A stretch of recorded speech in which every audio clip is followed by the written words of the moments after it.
Naquela noite, 2 assistentes oníocoros acompanharam-me até à porta do misterioso santuário. Fizeram-me entrar num vestíbulo negro sem saída visível. Fiz-lhes algumas perguntas de esclarecimento, mas não quiseram responder. Ao meu redor reinava, portanto, um silêncio assustador, uma desconcertante incógnita. Os 2 assistentes traziam 2 archotes, de modo que, ao brilho deles, entrevi nos 2 lados do sombrio corredor uma fileira de estátuas com cabeça de animal e corpo humano, representando touros, leões, serpentes, aves de rapina, que pareciam escarnecer e ameaçar o meu passo de aspirante aos mistérios de Ísis. A um certo ponto, os neócoros mostraram-me com um gesto decidido e célere um buraco na parede à frente de mim. Compreendi que devia rastejar sozinho naquele corredor assustador. Na verdade, senti um arrepio sinistro por todas as costas e teria desejado voltar atrás se o orgulho não me tivesse pregado na minha decisão anterior tomada com o sumo sacerdote. Um dos neócoros subitamente rompeu o silêncio do lúgubre santuário e disse-me com ar convidativo: "Estrangeiro, ainda podes voltar atrás, antes que seja encerrada atrás das tuas costas a porta que não mais te será reaberta, obrigando-te a continuar a tua viagem sem retorno e da qual não conheces os perigos." "Não", disse-lhe, recolhendo toda a minha coragem. "Eu permaneço e prossigo."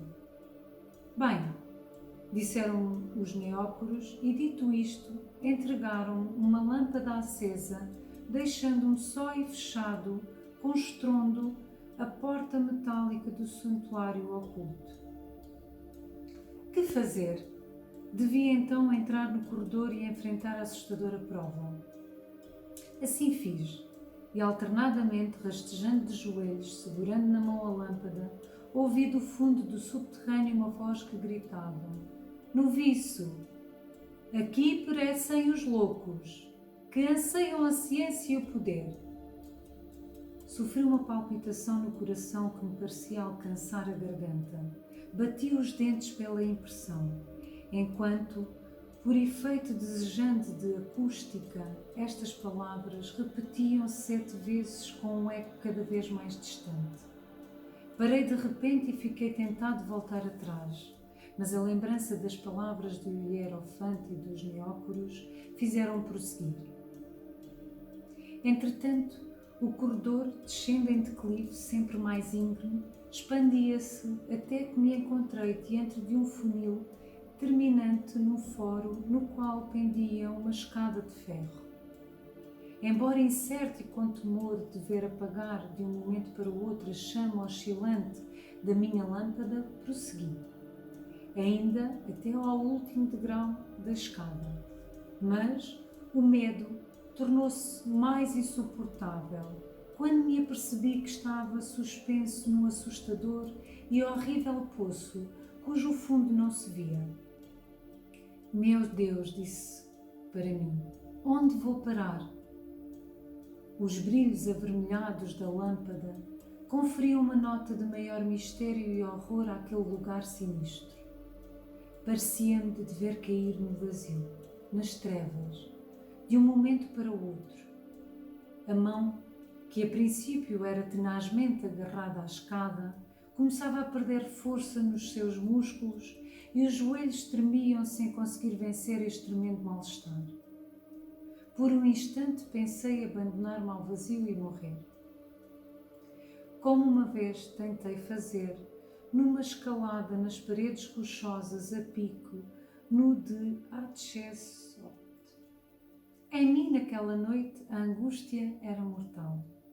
Os meus olhos, que deviam estar imensuravelmente arregalados no vazio, remexiam em busca de uma via para escapar, mas de repente vi uma fenda à esquerda. A ideia de salvação brilhou e tive um mergulho no peito. Agarrei-me com uma mão à escada e, empurrando para a frente o braço da lâmpada, vi alguns degraus cavados na pedra. dei um salto furioso e, por um instante, temi que a lâmpada se apagasse.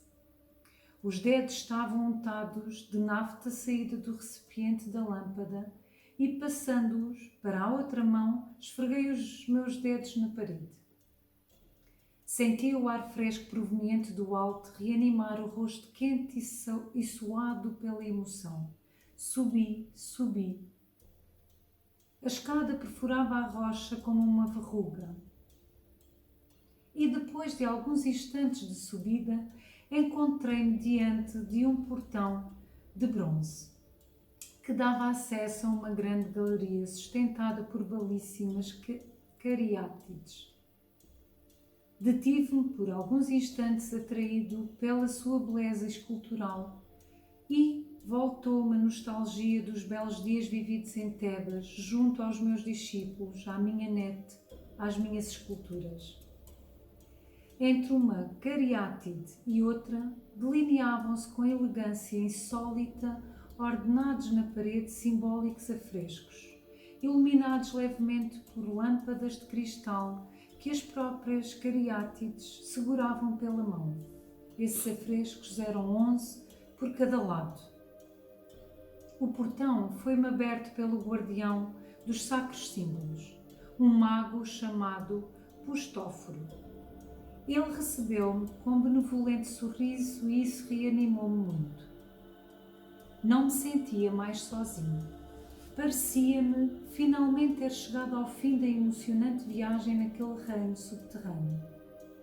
Esse sorriso foi acompanhado por algumas palavras de felicitação e felicidades pela prova superada, que não foi a última, mas a primeira das muitas por mim narradas.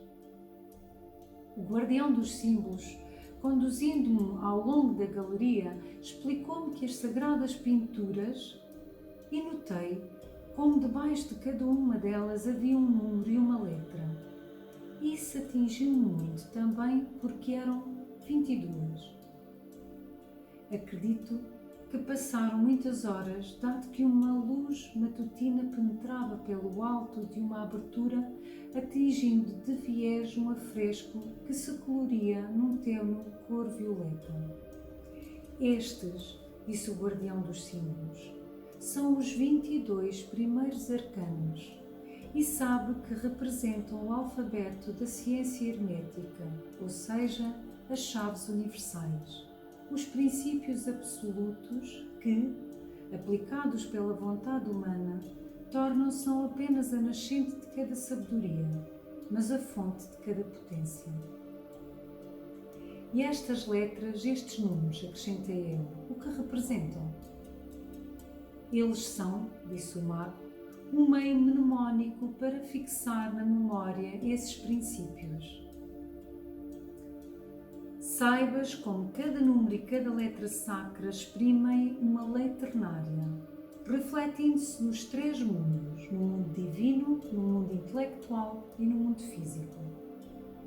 Depois, continuou ainda, noviço, não esquecer que o Espírito contempla todas as virtualidades do mundo e a voz que pronuncia com justeza, digo com justeza, uma letra, sendo consciente do seu valor, evocando uma potência que repercute-se nos três mundos.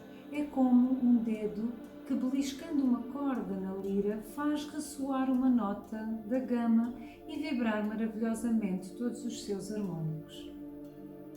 Na verdade, todas as suas palavras, embora me fascinassem, não eram muito claras e tentava aguçar o meu engenho para agarrá-las todas. De facto, demorei vários anos antes que apanhasse todo o conteúdo e aplicasse em parte os iniciáticos princípios. O guardião dos símbolos debruçou-se na primeira pintura, ou seja, no Aleph, ou primeiro arcano, representando um mago vestido por uma túnica branca, com o cetro na mão e a testa cercada por uma coroa de ouro.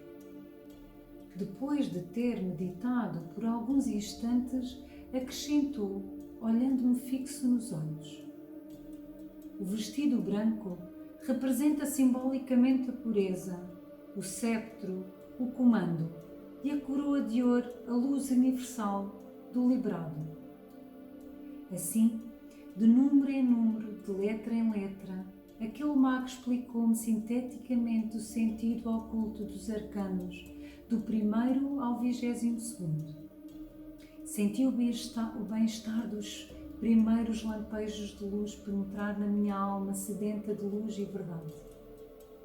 A misteriosa cadeia das causas pela qual depende a vida do universo era materialmente revelada pelos 22 arcanos que apenas uma mente divina poderia ter concebido. Tudo quanto me acontecia parecia-me em certos momentos inverossímil. Um parto da minha fantasia de visionário, de louco, mas infelizmente tive que me convencer de ser o protagonista de uma temerosa aventura iniciática no grande templo de Amon-Ra. E, de facto, tive que me convencer por várias circunstâncias. E as provas continuaram inflexíveis. O pastóforo terminou de falar e abriu uma porta que introduzia em uma outra cripta estreita e longa, no fundo da qual vi, não me lembro muito bem se antes uma fornalha e depois um lago, ou antes um lago e depois uma fornalha. Uma vulcânica fornalha da qual ouvia crepitar um fogo ameaçador. Não pude evitar a visão sem dizer a mim mesmo: desta vez morro queimado. O guardião dos símbolos entendeu a minha consternação e, com boa calma paternal, exortou-me a superar as chamas. Não temas, filho. A morte não pode assustar senão às almas falidas, não aos fortes, aos eleitos de Amon-Ra. Também eu, em outros tempos, atravessei desenvolto aquele fogo. E, com estrondo, percebi fechar atrás o portão da galeria dos arcanos.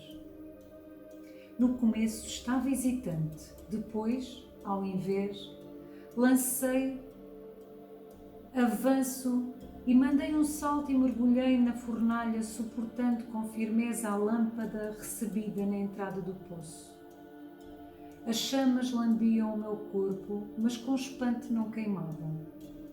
Na corrida cerrava os olhos por temor de perdê-los e sentia a impressão de precipitar no vazio, na garganta de um vulcão, mas de repente encontrei-me diante de um grande lago cercado por uma grande gruta. As águas pareciam mortas e profundíssimas. A cor esverdeada oferecia à visão sinistros lampejos para o flamante incêndio que emanava às minhas costas dessa espécie de confusão infernal. Entendi que devia mergulhar com a lâmpada naquele assustador elemento e passar para o outro lado. Assim fiz, fechando os olhos e cerrando os dentes para vencer o medo. As águas geladas e tenebrosas congelaram os meus membros, mas eu mantinha acima do nível da água a minha lâmpada e não foi pouco o esforço que suportei. Finalmente, nadando com angústia como melhor podia, cheguei à outra margem, onde fui colhido por alguns assistentes. Se não me engano, eram 2, os quais me envolveram em quentes e perfumados linhos. Secaram-me escrupulosamente e me aspergiram por todo o corpo de deliciosas essências. Vestiram-me de branco e deixaram-me sozinho, dizendo: agora repousa e aguarda o hierofante. Sentia-me tão cansado, na verdade, exausto pelas emoções e pelas não leves fadigas. Por isso, joguei-me com os membros destrocados na cama muito macia que me tinham preparado e entorpeci-me imediatamente. Esse sono durou alguns momentos e logo as minhas energias foram restabelecidas para o colloque bebido no jantar antes de repousar. Nunca esquecerei aquele doce repouso após aquela sucessão de aventuras verdadeiramente angustiantes. Nos repousos vieram à mente muitos episódios vividos naquela viagem. Passavam-se à imaginação e uma por uma as pinturas que tinha visto. As esfinges, as cariátides, as 7 portas de metal, a inscrição hieroglífica na entrada do templo. Hoje vamos ficar por aqui e o restante na próxima leitura.